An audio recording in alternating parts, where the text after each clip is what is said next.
Hello again, my little stormtroopers, and welcome to another Mordian Glory video. In today's episode, we shall be casting our ever-critical eye over another 10th edition Imperial Guard datasheet. And this time we have in our crosshairs the best of the best of the best. The head of the snake, the tip of the spear.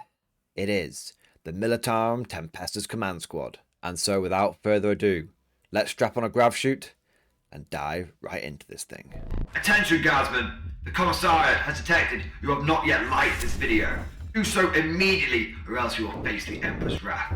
And anyone who has not yet subscribed to the channel will be transferred to the penal battalions. That is all. Move out!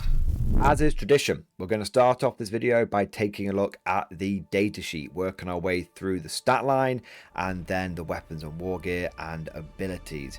We'll then round the video out with a deep dive and some advanced tactics for this unit. And to any veterans of the Guard here, there's nothing too surprising. At the end of the day, Scions are still human, and so we have a pretty typical human stat line.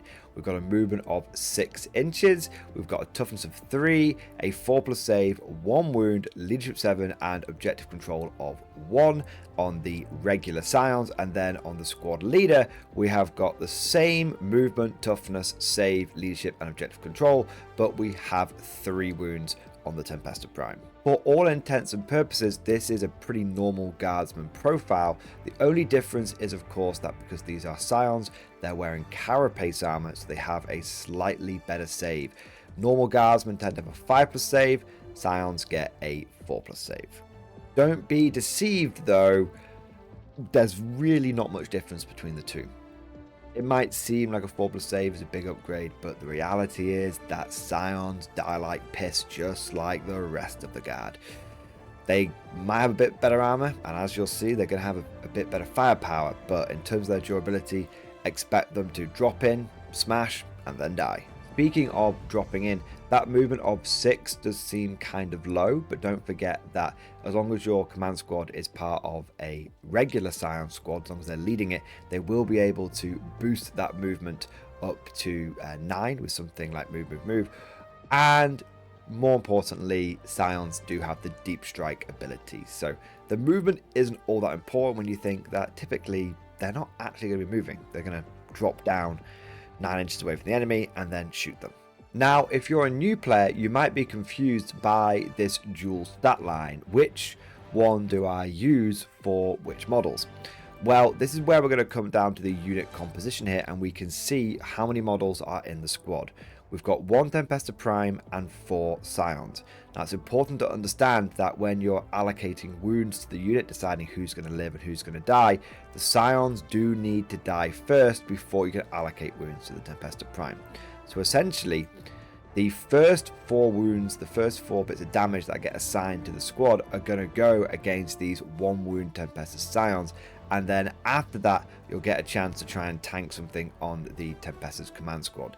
This is true whether the command squad is on its own or whether it's leading a unit. If it's leading a unit of regular Scions, then all the regular Scions, whether they're in the squad or in the command squad, die first, and then the Tempesta Prime essentially dies last. Speaking of being attached to units, as you can see, they can be attached to just one option, Tempesta's Scions. That's right, you cannot attach this unit to Tempesta's Aquilans. That is a bit of a missed opportunity by Games Workshop, and hopefully in the future, maybe in 11th edition, they'll change that. But getting back to the unit itself, what are they equipped with? Well, the Tempesta Prime comes with a bolt pistol and a Tempestus dagger, and each Scion comes equipped with a hotshot lasgun. That's not very exciting, is it? Well, fortunately, because these are a command squad, they get access to all of the exciting and juicy war gear that you could possibly want. Starting off with the Tempesta Prime, he actually only has 1 Wargear option. You can change his bolt pistol for a plasma pistol or a command rod. Now, the plasma pistol is what I would typically recommend for him because it just gives him a pretty decent shot. He's going to be shooting an extra strength 8, 8-3 damage 2 shot, and that's pretty decent.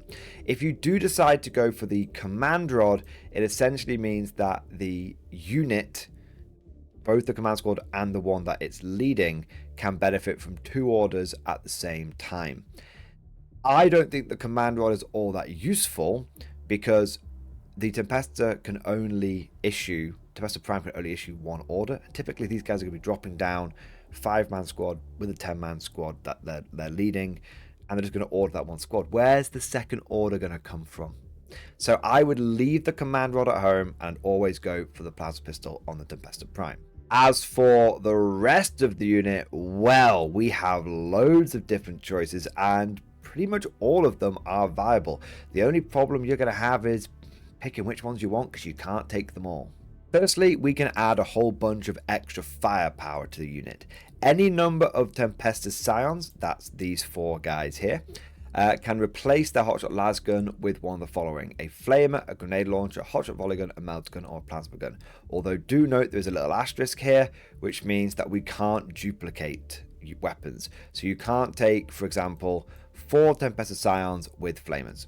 You can take 1 of each weapon from this list, essentially. So for example, if we wanted to go for maximum firepower, we could take a Tempesta Prime with a plasma pistol, and then I would recommend going for a grenade launcher, a hotshot volley gun, a melt gun, and a plasma gun. Pretty much all of those 4 are good options. The only bad one is the flamer. It's just a little weak, and it doesn't really take advantage of the better ballistic skill that Scions tend to have. However, as tempting as it is to go for as much firepower as possible, I would actually suggest that you go for some of the other specialist equipment that you can take. For example, one of your Scions can take a regimental standard alongside his hotshot lasgun. Now, if you do take the standard, you can't take one of the special weapons, so you can't go plasma gun standard. It's always rifle with standard. Now, the standard is actually really good because it increases the objective control characteristic models in the Bears unit by 1. Now, this not only affects all of the models in the command squad, but it also affects all of the models that you are leading in the Tempesta Scion squad. And Scions all have OC of 1, which is actually their biggest weakness.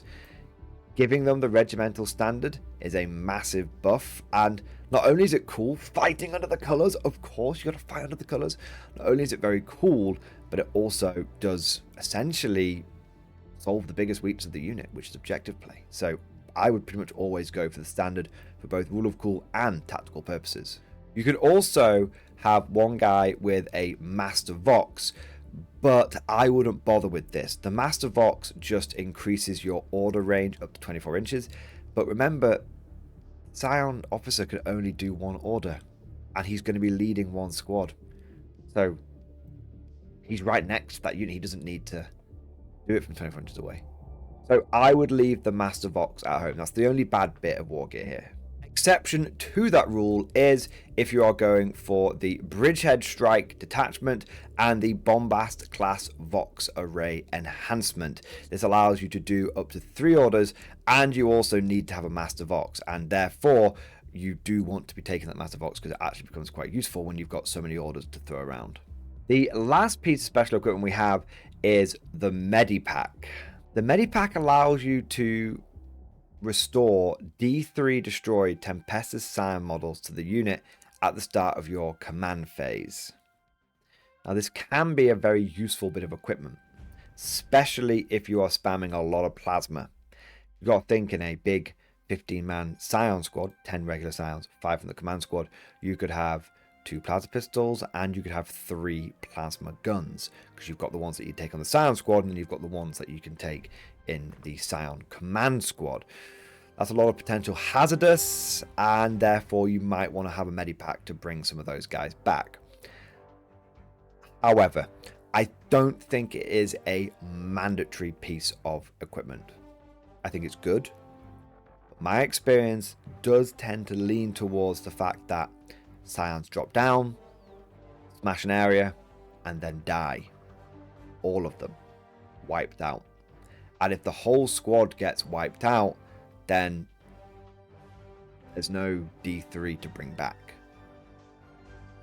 So the Medipack is a good upgrade, but I don't think it's mandatory. I think you can get away with not taking it.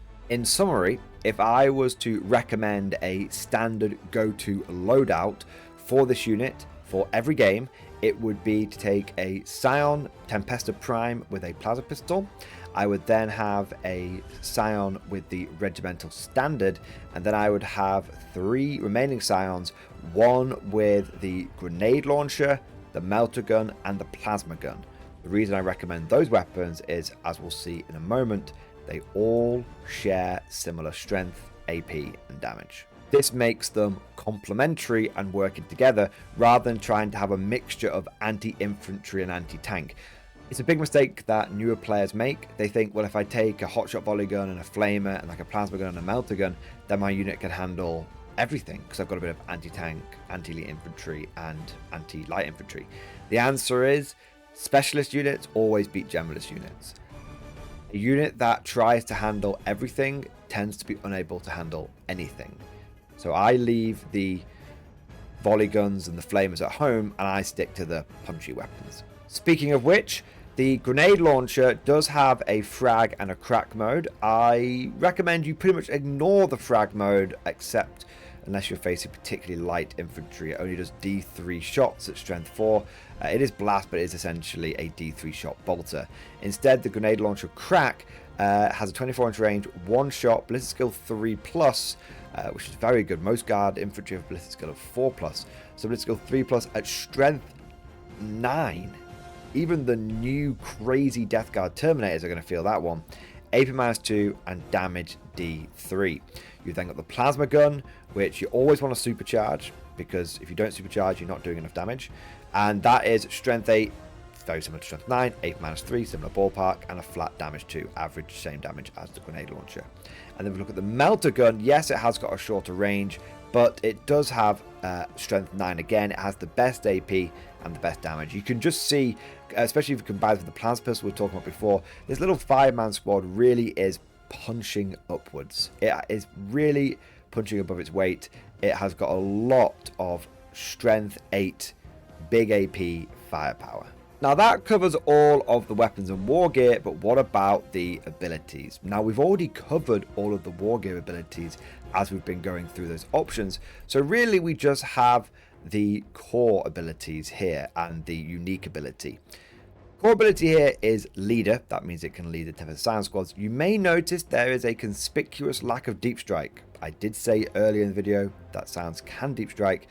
Don't worry, it has been added in as part of an FAQ. If you want to find out where the FAQ is, head on over to Warhammer Community, come over to the Downloads Warhammer 40k section, come over to the Codex FAQ and Errata section, click on that, it will expand the drop down menu. You'll then find the Codex FAQs and Errata Astra Militarum here, click on that, it will open up, you'll see that there's a bunch of stuff here that's been FAQ'd. Most importantly for what we're talking about today, Militarum Tempestus Command Squad abilities, core, add, deep strike. You can also see that we've removed the regiment keyword as well. So don't panic, you can deep strike with this squad, and of course if you add this squad to a Scion squad, everyone can deep strike because they all have the deep strike keyword. So the remaining ability here is Tempesta Prime. While this unit contains a Tempesta Prime, ranged weapons equipped by models in this unit have the sustained hits 1 ability. This is very nice. It is just a straight up damage buff, and there's no downsides to it. It's just a good ability. Now that just about covers everything on the datasheet, and if we zoom out and look at this thing just on its own merits, it's a genuinely good datasheet. We've got lots of firepower, we've got lots of different equipment. It's a nice full datasheet just looking at it. It's not got any restrictions on sort of weapons and stuff. It's just like, yeah, we can take lots of bits and bobs, and it's got a solid ability. So as we move into the deep dive part of this video, you're going to be surprised when I tell you that nobody likes taking these guys anymore. Here's the thing, Tempestus command squads and all Scions currently are very overcosted. At the time of recording this video, they are 85 points for 5 models, which is frankly insane. In fact, if you take a 5-man squad of these guys and then you add them to a squad of Tempestus Scions, which are 140 points, you're looking at a 225 point unit of what are essentially guardsmen. Now, they're very, very good guardsmen, and as we've been talking about a lot during this video, they really can punch upwards, but it's just frankly too expensive. When you've got units like the Lehman Russes and the Rogel Dawns, which are either cheaper or in a similar ballpark to a full big brick of Scions that drop down, you find that the Scions struggle to be worth it because A, they can be screened out because they have to do their firepower at close range for a deep strike. With dense terrain and good screening for your opponent, they can really struggle to get the angles that they want to. And also, when they do, they're a bit of a one-shot pop. When they do drop down, they'll smash, but then they'll die. Whereas a tank, it can use range to add some pseudo-durability to it. It's not right in the heart of the battle. It can fire from a bit further away, from a safe distance. And so it can contribute good firepower every single turn, or at least for more than one turn, which Scions really struggle to do. And when we're talking about Scion tactics with the Militant Tempestus Command Squad, there really is the only one tactic for the majority of players, which is taking 10 Scions, loading them up with all the plasma and melt that you can do, slapping on a Militant Tempestus Command Squad, making a big 15-man squad, and going smashy. Because this unit is all about buffing Scions and making their firepower better. The Sustained Hits 1 applies not only to the command squad, but also the Scions that are being led. The Regimental Standard not only applies to the command squad, but the Scions that are being led. The deep striking down and smashing people with orders, the orders not only apply to the command squad, but they also apply to the squad that's being led. So unlike when we looked at normal Scions, where we can go, okay, we can take them a 10-man squad for smashy, or a 5-man squad for doing cheap objectives. The regular Scions, which are also struggling at the moment because of their high points cost, at least have a bit of flexibility where it's like, okay, well, I can take a cheap 5-man squad. These guys don't even have that option because they only have one job, which is to buff Scions, which is to make Scions better. On top of this, another kick in the teeth, as it were, another bit of salt in the wound, is that the command squad's Sustained Hits ability has actually got quite a bit worse because of how Scions have changed. Scions, the Stormtrooper ability here, has changed from rerolls to hit to rerolls to wounds. Now, I would say overall, rerolls to wounds is better. I would say overall, rerolls to wounds is better because it solves one of the big problems that Scions had. But the thing is, whilst it has made Scions as a whole better, it has made the Scion command squad's ability less effective, because before we had Sustained Hits with 4 rolls to wound, meant that we had loads of opportunities to get lots of Sustained Hits. Now, Sustained Hits are a nice to have rather than a key component, and they don't quite add as much as they once did. So bringing all of this together, Militant Tempestus Command Squads are, from a datasheet point of view, a genuinely good unit. They've got firepower, they've got abilities, and they also are a force multiplier. They have seen a little bit of a reduction in usefulness from their Tempested Prime ability, but overall, they're a very good unit. What is completely screwing them at the moment is them being overcosted. And I've talked about all of the Scion units at this point. I've talked about Aquilans, I've talked about Scions, I've talked about Torx Primes, and now I've talked about the command squad. All of these units need a points cut. They need it like yesterday, because nobody is taking them. They're just overcosted. And I don't think they need to be completely reverted back to the cheapest that they were, which was, I think at the beginning of the edition, they were like 50 points for 5 Scions. It was like 60 points for Scion Command Squad. They were dirt cheap. Maybe going back that far would be a bit of a mistake.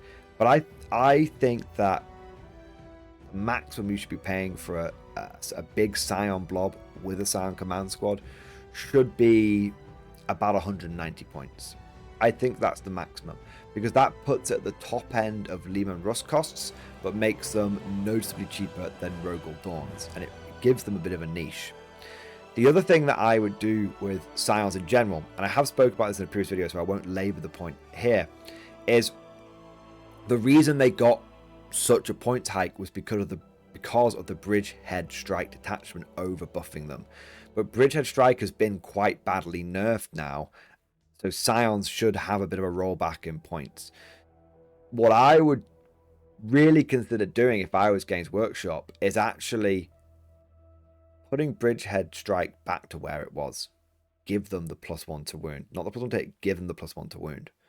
But what I would do is I would remove Deep Strike from Scions. Have Aquilans be the deep striking Scions, and have Scions be the foot slogging guys from the faction, from the sub-faction of Tempestus Scions, to be clear.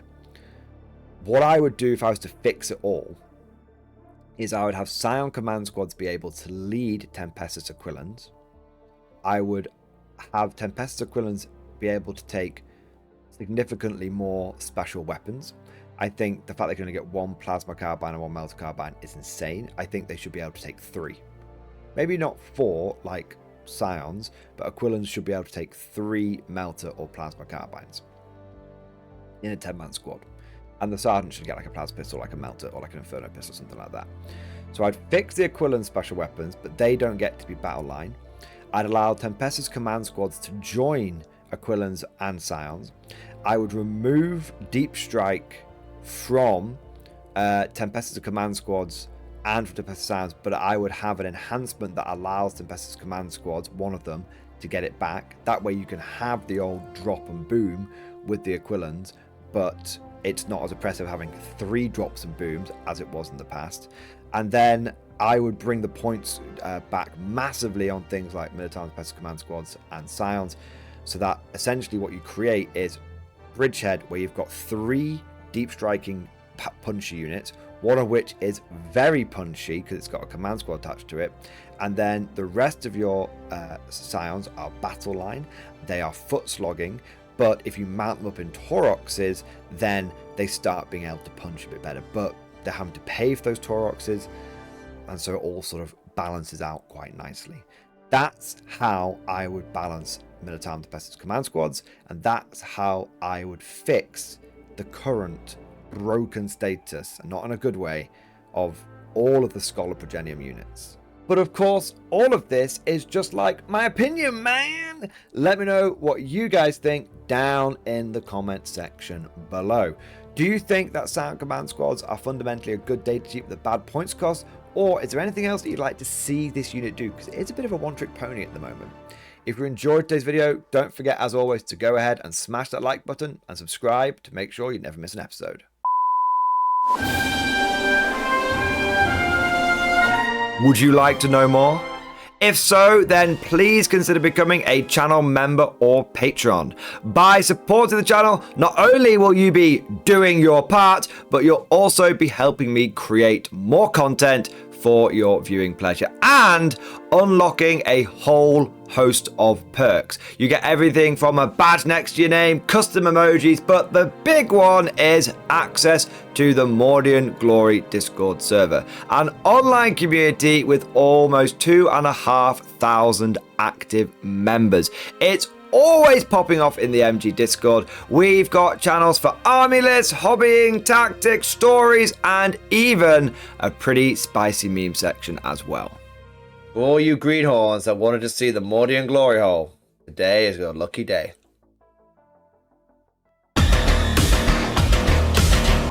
And joking aside, I do want to say a massive thank you to all of the current channel members and patrons. You guys are amazing, truly the lifeblood of the channel. I could not do Mordian Glory full-time without the incredible and generous support of my members, so thank you guys so much. And last but certainly not least, I want to say a personal thank you to all of my top tier Patreons.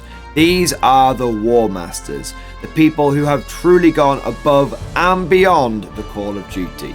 So a heartfelt thank you to Alex Dengal, Bonbon Vert, Lord Pryor, Mark Panconi, RJ Scorpion, Swordfish Trombone, Try Again Bragg, John Stubbs, Nick Walsh, Diesel Fox, and August Barney.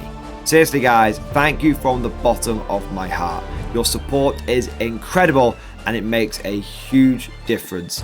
Thank you so much. That's all for now. Hope you've all enjoyed today's video, and of course, as always, see you guys next time.